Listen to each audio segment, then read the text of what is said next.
A newborn baby's grasp is simply a reflex, an automatic response to a stimulus.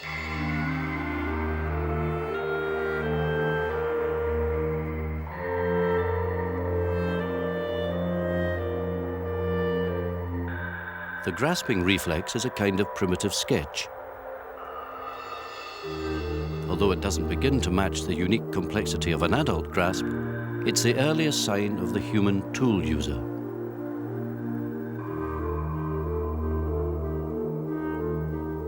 In the intricate structure of the hand, as it develops over the first 2 years of life, lies one of the keys to human civilization.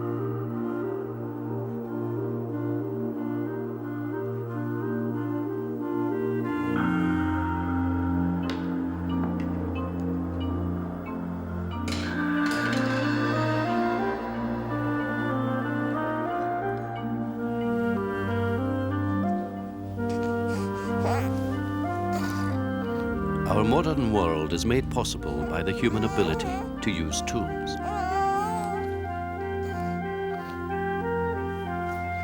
Even preparing a simple meal requires a dazzling variety of finely tuned movements of arms, hands, and fingers.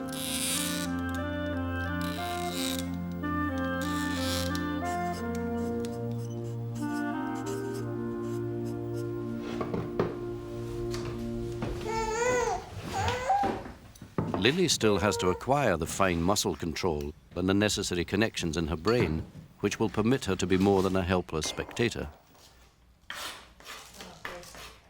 Techniques her mother takes for granted will take Lily months to acquire and years to perfect.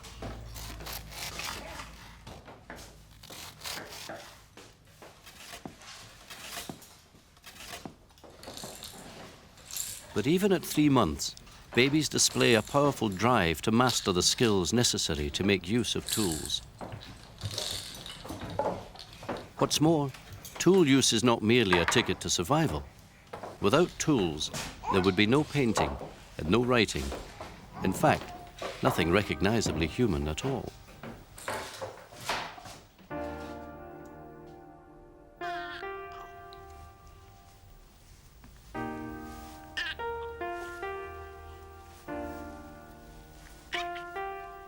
Rowena's learning that the strange objects waving in front of her eyes belong to her. This waving isn't aimless.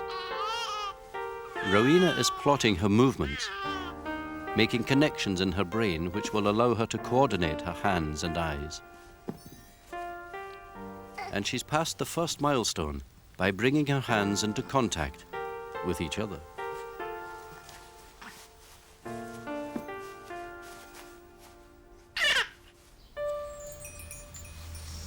The next step is to make contact with the outside world. Lily can see the mobile, but she can't get hold of it.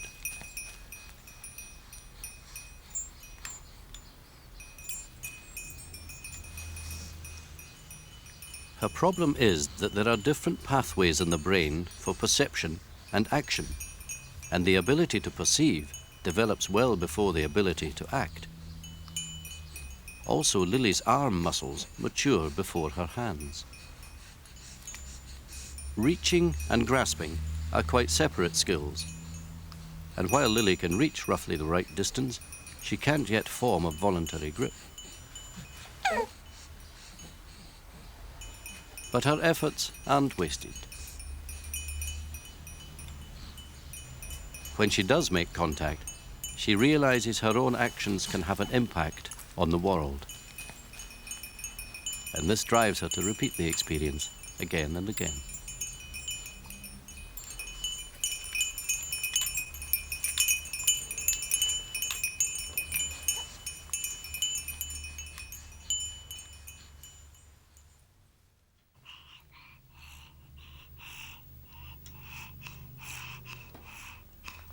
Two months later, her constant workouts have begun to pay off.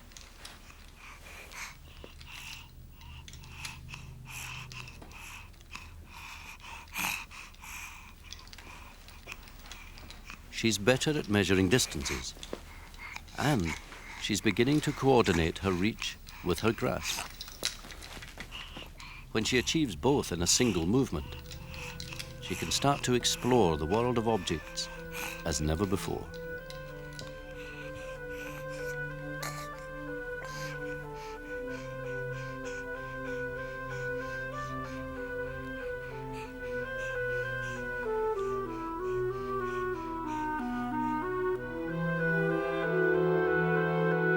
Like a baby predator, Amy begins to mouth objects voraciously.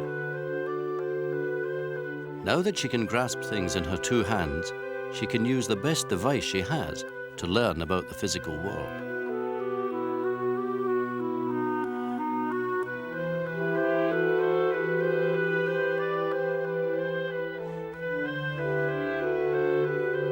The mouth, tongue, and lips are the first areas to develop in the cerebral cortex, the part of the brain that controls voluntary action.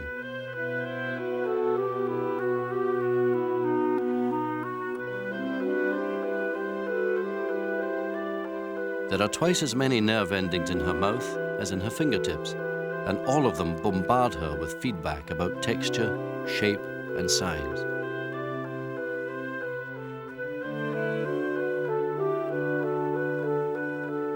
Amy can even use her mouth to see.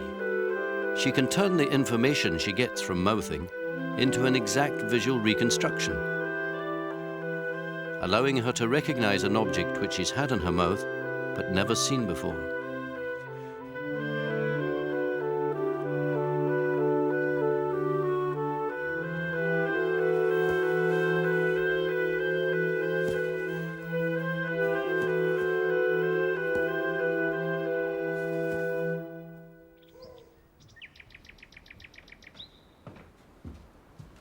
A young baby knows that her mother continues to exist, even if she's not in the same room, and that things she can't see haven't just vanished from the world.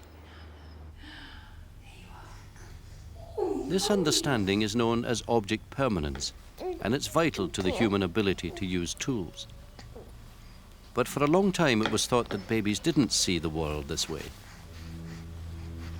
that for them, out of sight is out of mind. But Lily doesn't think the spoon has dropped out of existence. Her lack of concern is a product of her short attention span. She's just forgotten about it.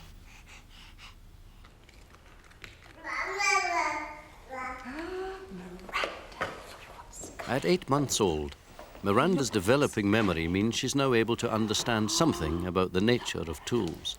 Miranda. Delicious.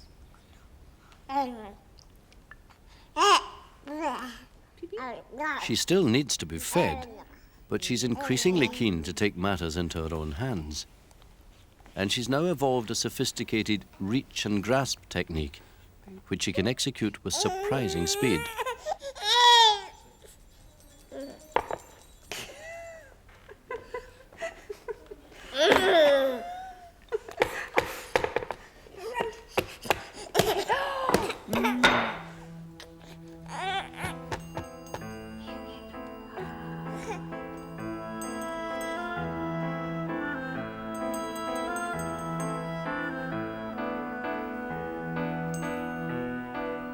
Miranda even has the skill to grab a moving object. But once she's got hold of the pendant, she finds she has another problem. She can't let go.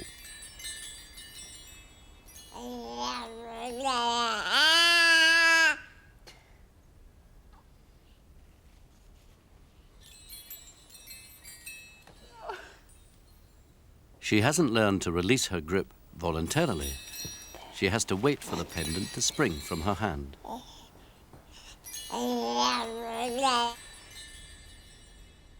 The physical world can be a perplexing place.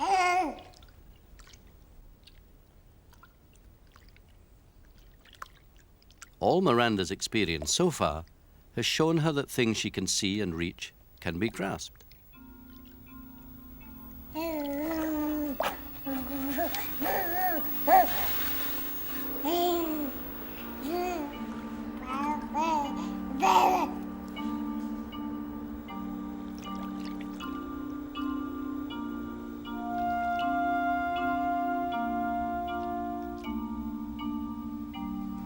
Soap bubbles may look like any other solid object to be pulled down and played with. But now she's discovered that appearances can be deceptive.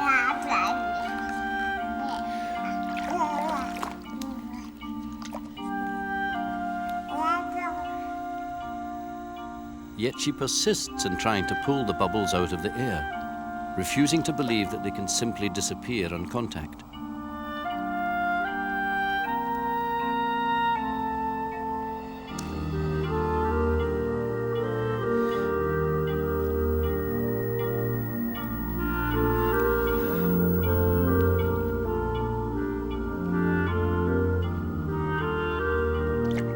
This may seem strange, but if she gave up every time she discovered an exception to the rule, she'd never develop a coherent understanding of how objects behave. Her ability to learn about the world would quickly disintegrate.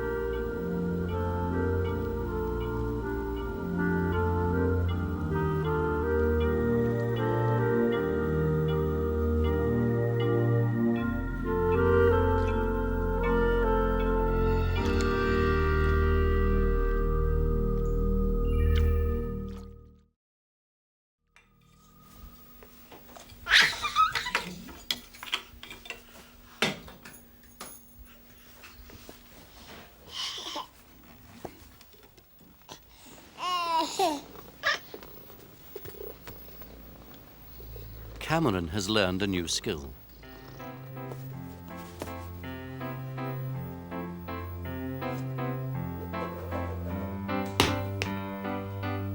He's been able to pick up objects for more than 6 months, but he's finally learned to release them. And that's what he does, again and again.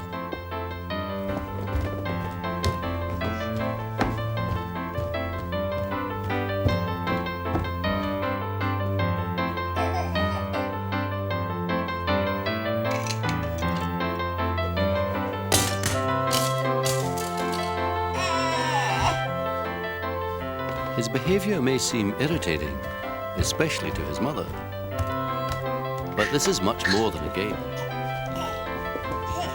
Cameron is reinforcing pathways in the brain which control prediction and planning. What's more, his attention span is now long enough that he can remember his toys after they've disappeared. Even when he can no longer see them, he still wants them back.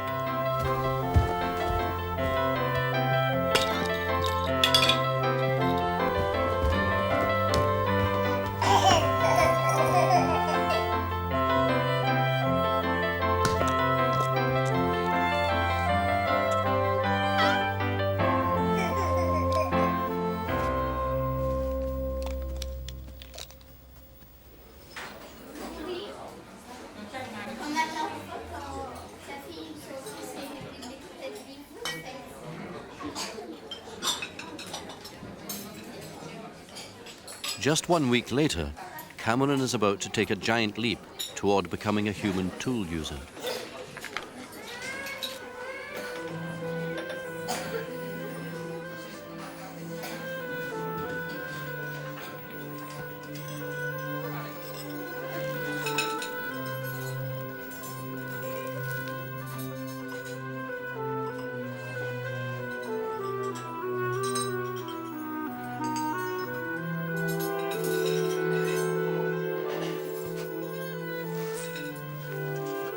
He can pick up the raisins easily enough, using his hand as a scoop.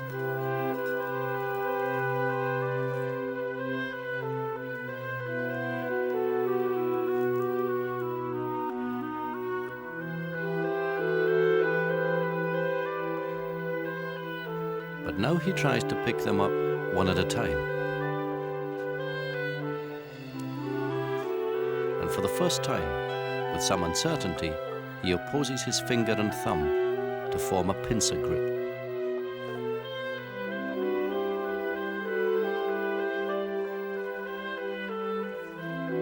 This is more than just another way of grasping small objects. The opposable thumb and finger is unique to humans.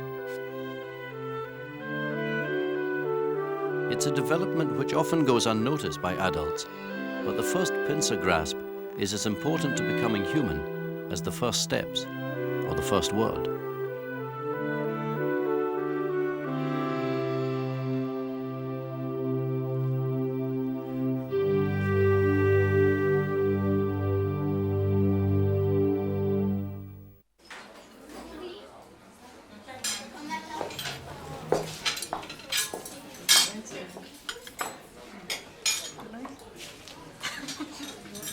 Lovely. 6 months older than Cameron, Nicky now eats his food from the same plates as everyone else.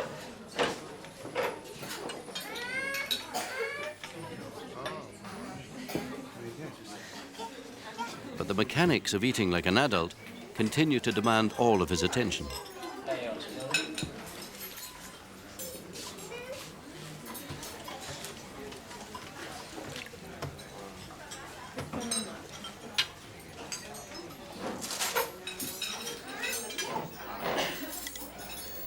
He now has a number of separate skills: an opposable thumb, a rotating wrist, and the ability to coordinate hand and eye.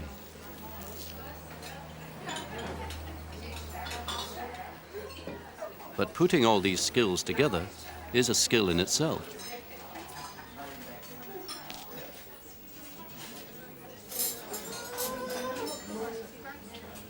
Nicky has to plan a series of complex movements to get the food from his plate to his spoon and then into his mouth. And it works, some of the time.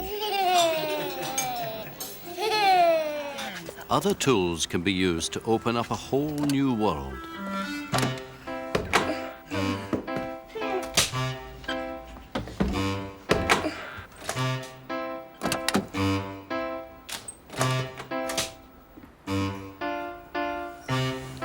By the age of 2, children have the necessary skills to use a whole range of tools. A toothbrush is a tool which requires both delicacy and coordination. On my face. Otherwise, the results can be messy.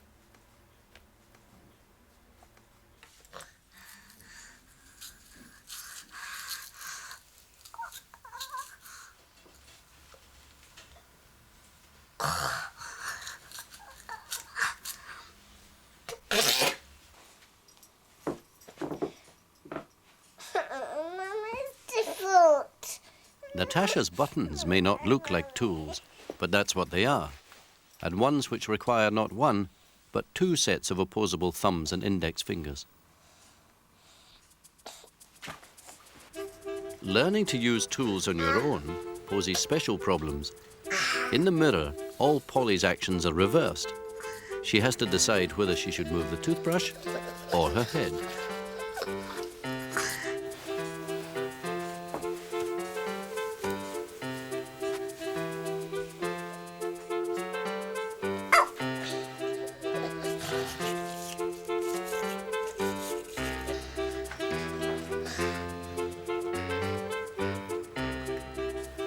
It can be hard work, but it's liberating and soon becomes a form of self-expression, even if it does mean preparing for a lifetime of indecision about what to wear.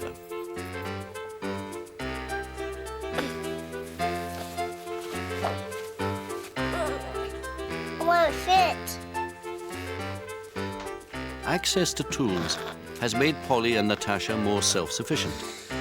Tools have helped free them from the control of adults, and the really big adventure is about to begin. I think that will fit. Increasingly, they will be able to use tools to leave their own mark upon the world, to employ them in ways which are not just functional, but creative too.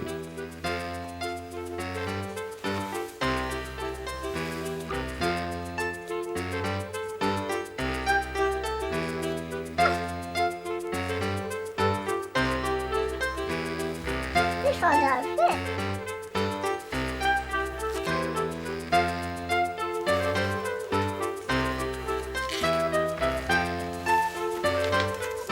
Fit me.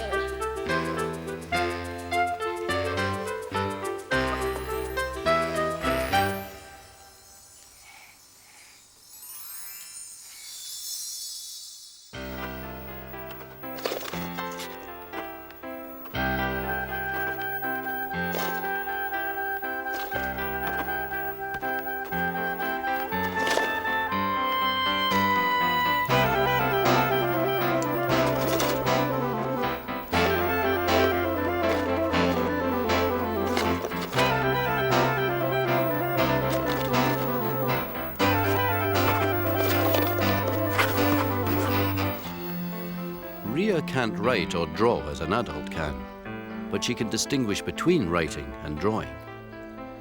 The little doodles are letters of the alphabet, and the broad coloured strokes are a rainbow.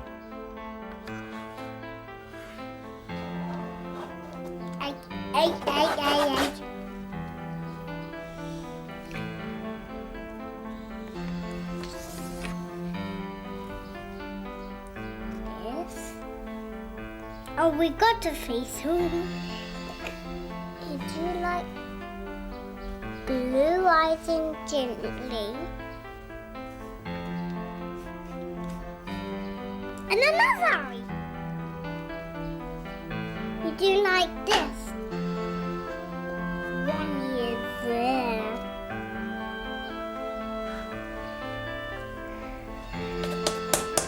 She's only just learning how writing and drawing can represent things, and she still faces the technical challenge of executing her ideas. Oh no. But she has the basic elements she needs to be a writer and artist. A finely tuned pincer grip of the crayons, strong hand-eye coordination, and a clear idea about what she wants to achieve.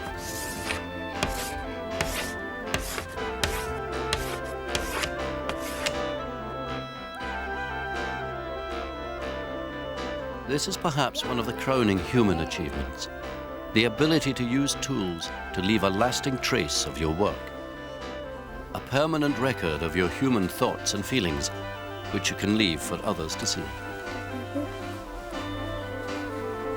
X, Y, Z.